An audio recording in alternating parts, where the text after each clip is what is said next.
Behave like a child? Get treated like one.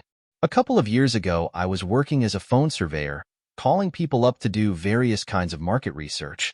One client was a large grocery chain, and the script started with the question, "Are you one of the people responsible for food purchases in your household?" Now, it's none of my business how people split chores in their relationships, but the amount of, seemingly older, men who would straight up laugh mockingly at the very idea of them doing the shopping did get on my nerves a bit. So, anytime it happened, and they didn't explicitly mention a wife/partner, I started saying, "I see, then could I talk to your mommy or daddy?" in my bubbly, super-friendly work voice. Got caught by my supervisor once, but since I was still friendly and professional and had good numbers in general, she just found it funny. "You comment about my weight. I'll comment about yours too." So there's this guy at work who walks around yapping a lot unnecessarily. We ran into each other at a hallway in our office, and we stopped to say hi to each other, and there afterwards says, "What are you eating? 'Cause you've gained a lot of weight these past few months." And I went like, "Apparently whatever you're eating, 'cause you've gotten fat too." Smiling face with smiling eyes, and he went numb. He had his pals with him, and I'm sure it was embarrassing for him, yay? I don't like body shaming, but I feel I had to in this instance 'cause my policy is, stupid questions deserve stupid answers. Hope this teaches him to mind his business. Suspended me for no reason? Ok, e quit. Enjoy the smell in your new truck. I got word that my office was firing some people, and it was due to less hours to go around. Funny enough, they are still posting on Indeed for new workers. That said, my bestie, who taught me a lot in the industry, was on the chopping block and was let go. However, it wasn't all her fault. She was a new hire. She fell with the 3 months probation time. Not saying the job was bad, but it has been 6-7 months since my work bestie left, and I was going to leave when she did, but the company kept stringing me along with promises of more hours and a better work truck. So I stayed. Last week Friday, one of my foremen told me to my face that the girl beside me was better at her job than me. It hurt my feelings, but I moved on. Monday morning, my bosses called me and asked why I wasn't allowed back on that site I was on Friday. I said I had no clue, but because of that, they took me off the schedule for 3-4 days. Days off I didn't ask for. They also punished me for a contract that ended a month ago due to me doing something someone senior than me told me to do, which is not relevant to the story. They lacked the communication to tell me I was suspended. So I called a friend from an old company yesterday and asked if he was busy with work, and he told me he was. I moved over to his company. While I did that, I called my other job and told them I quit. They gave me some runaround answer and demanded I come in and work for them on Thursday when I wasn't on the schedule. In fact, they tried to tell me I was scheduled all week, but they canceled my shifts before they started, which baffled me.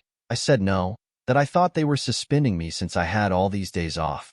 I proceeded to tell them I had received an offer and I took it, and I would like somebody to pick up my work truck. Since they were so accommodating to me to not tell me about me being suspended, they told me to take time out of my personal day to drive to the office and drop it off. Now I know they are a good company, but their business practices are the shits. To send a message that they stink, I took 6 black ice little air fresher trees and I stink bombed the work truck. I put one in the rearview mirror to at least say there was one in there to make it smell nice, but it's the other 5 they will be looking for. That's what will make it stink for a long time to come. Winking face, I know they switch the trucks often, so that beast will be making some poor bastard's eyes water for months on end. To me, the black ice smell gives me a headache. I will let you know if my plan works out. My bestie still keeps tabs on people over there, so I won't be surprised of how well this turns out. TLDR. Work suspends me for no real reason or explanation. I quit, but before I return the truck, I release 6 stinky air fresher tags in it. Put your sweaty feet on the train seats? Of course we're gonna move your shoe away. I just got off the train with my boyfriend. There were 2 rows of 2 seats facing each other in front of our regular single row. The bloke was sleeping with his feet on the seat in front of him and had put his shoes on the ground. Mind you, it's warm around here and sweaty feet are basically present on everyone. His girlfriend, I guess, was busy with her phone. So what do? Carefully move the shoe we could reach away using our own feet and pull it toward us, then kick it back behind our seats underneath the luggage rack. When the last station was announced, we left our seats, and when he woke up, we heard him say, "Where's my shoe?" That single moment of panic was so worth it. Don't put your sweaty feet in train seats, people. Friends made fun of my singing, so I sabotaged their performance. This happened a few weeks ago. I don't know how it is done in Protestant churches in other countries, but in our church, there's room for solos, duets, or different groups singing to the rest of the church during the service, which is not a part of the liturgy. Two of my friends, let's call them Mark and Lucy, who happen to be siblings, always sing a duet on guitar almost every week. Sometimes they ask some other people to sing with them too. One Sunday morning, I overheard them laughing and talking with other people, making fun of me, saying I sucked and how I couldn't carry a tune, and even the sound of me farting was pitchy. I know I'm not a good singer, but still, it was hurtful. So during the sermon, I excused myself to the toilet, and before I walked out, I decided to untune Mark's guitar, which was leaning against the wall at the back. When it was finally time for them to perform, it took him around 5 minutes trying to retune it while everyone was waiting and staring at them. It was really awkward. And even then, some of the strings were buzzing, and he could not find their original key for Lucy to sing in. She ended up singing very, very low below her natural range, and it sounded like she was trying so hard not to burst into tears. It was so bad. Who sucks now, huh? Grandma card. Every year me, M16, my brother, M21, and my dad, M52, get my mom, F51. A Mother's Day card, and always pick from the funny section. Last year we had used up all of the cards, and there were no new funny cards. My brother picked a card that wasn't bad but wasn't as funny as I had hoped. So I picked a card that said, "A grandma is a great mom who's been promoted." At the time I thought it was hilarious to give her this card, and I really wanted to. My brother didn't like my card, and against my protests, we got it the unfunny card. Instead of just getting the card on my own that year, I set a reminder for this year's May to remember to get the grandma card. Cut to this year, and my dad said it was my turn to pick the Mother's Day card as my brother picked one last year. I went straight to the grandma card, and the look on my brother's face as he remembered last year was incredible. He begged me not to get it like his life depended on me not getting this one card for our mom, who shares the same sense of humor as me. I'm now back at home with the card writing this. Worth it. Edit. Since many of you said in the comments that my brother might have gotten somebody pregnant, and that was why he was upset, I asked him about it. He looked at me like I had 3 heads and said, "What? I've never even had a girlfriend, and even if I did, I would make sure she didn't get pregnant until we wanted kids." I then asked him why he was upset about the card, and he just told me that our mom isn't even old, so he thought that she might take it the wrong way. I told my brother that he worries too much about these things, as in the past, she's never gotten mad about jokes like this. I told him that if he wants to, he can write something on the inside blaming me if she gets mad. He seemed all right about that, and he doesn't seem angry with me. I plan on updating after we give her the card. Also, I will be writing on the inside that nobody is pregnant yet. Here's your change. There's no excitement in this story, it just felt good, I wanted to share it. I work in a bar. Sometimes customers will pay for their drinks, and instead of handing me the cash, they'll put it on the counter and push it to me very rudely. So yesterday I decided to grow a backbone. A customer once again came into the bar and pushed that bill to me rudely, so this time I took it, but instead of giving him his change in his hand, I put it on the counter and just left it there and started leaving. It was time for my break anyway, so I just pretended to forget about it. The guy stood there like a moron while I got my stuff and started to leave, and finally, when he must have realized I wasn't going to hand it to him, he asked me if the bill was his, and I said yeah. He just laughed, took it, and left. Honestly, I know it's like anticlimactic and probably been told 1,000 times, but it felt good to be petty. It felt good to do to them what they do to me and get a reaction out of it. Apartment management revenge. 20 years ago, I lived in a large apartment complex in the capital of a southern U.S. state. I lived there for 7 years and had a lot of bad experiences. At one point, an upset employee in their office posted signs around the complex alerting renters that in each of the 25 buildings, one of the ground floor units was paying for their building's outdoor lights. Sure enough, I checked my breakers, and one of mine turned the outdoor lights on off. The office admitted to their oversight and offered the affected tenants a piddly sum, saying the lights were on timers wrong, used energy saver bulbs wrong, and were fewer in number than the actual count. I replied to their offer to correct their details and revise the amount that should be reimbursed. Because they had known all along, and because they treated responsible tenants like me the same as their crappy tenants, I added a nominal compounding interest rate over my years of tenancy, just the same as the government would charge if you paid your taxes late. Management balked at paying the interest because then they would have to pay interest to the other 24 impacted tenants.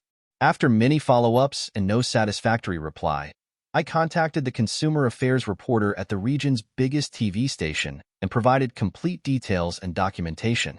The reporter, who everyone in town recognized, called the complex but didn't get a response from them either. The reporter stopped by and interviewed me on camera in my apartment.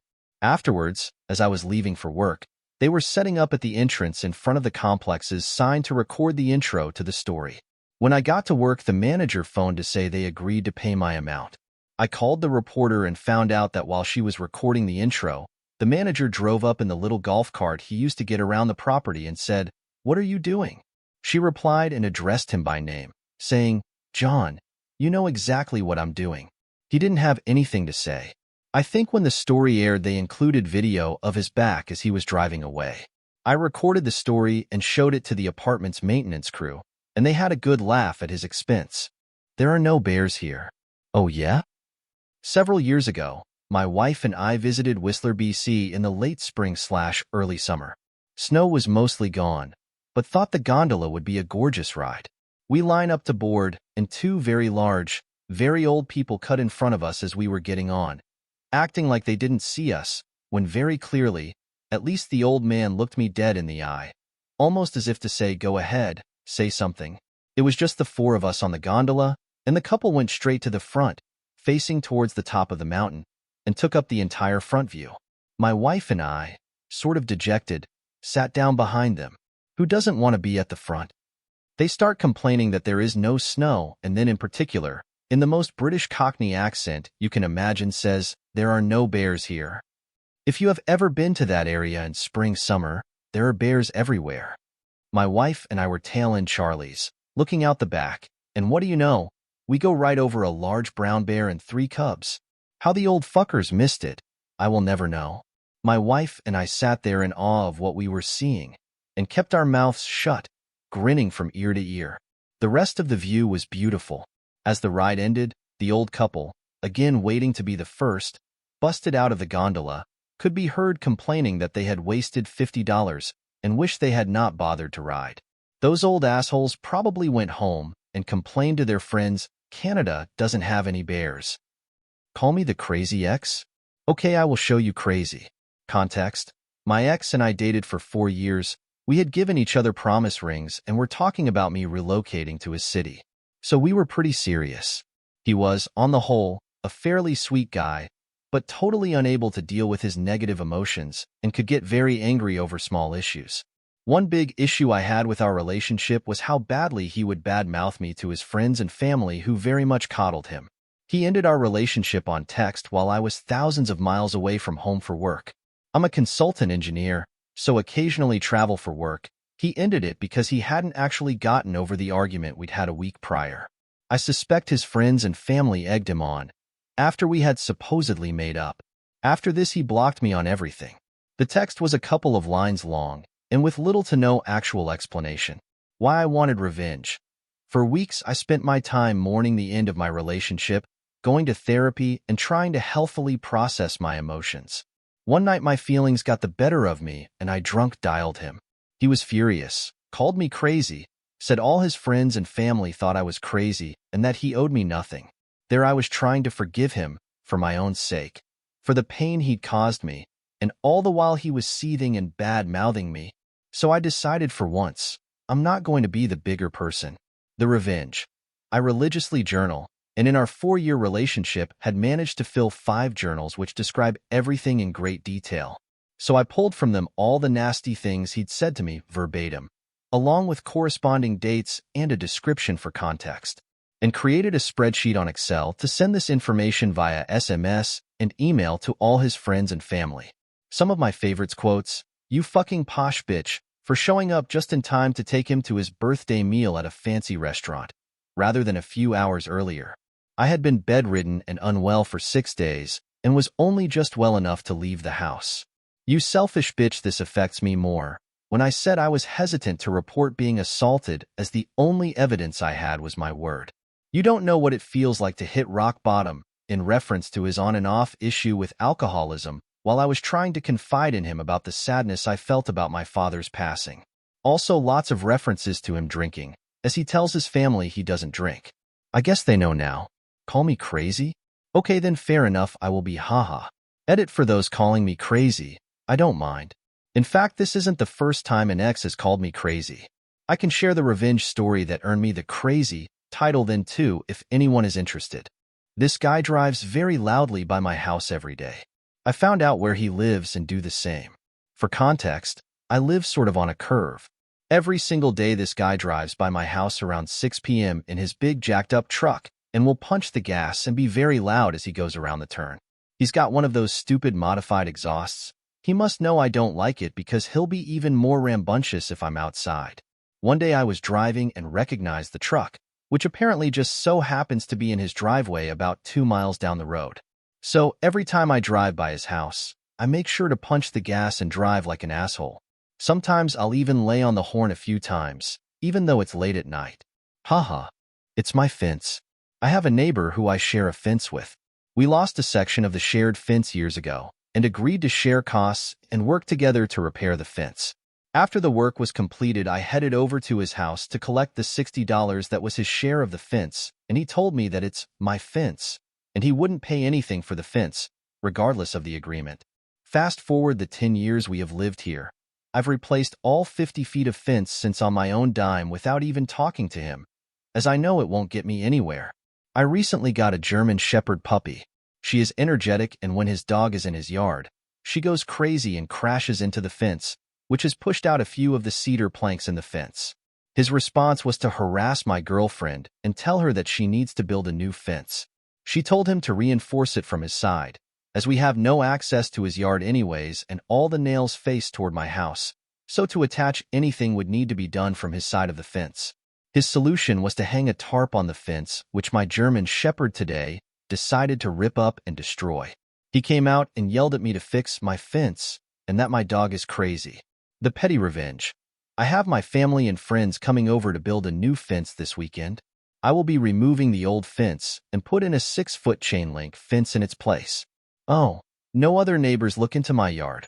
So yes, I will be doing my gardening nude this summer. I hope he enjoys. TLDR. My neighbor complained about my dog destroying my fence, so I'm replacing it with chain link so he has no privacy from me and my dog. I like to garden in the nude.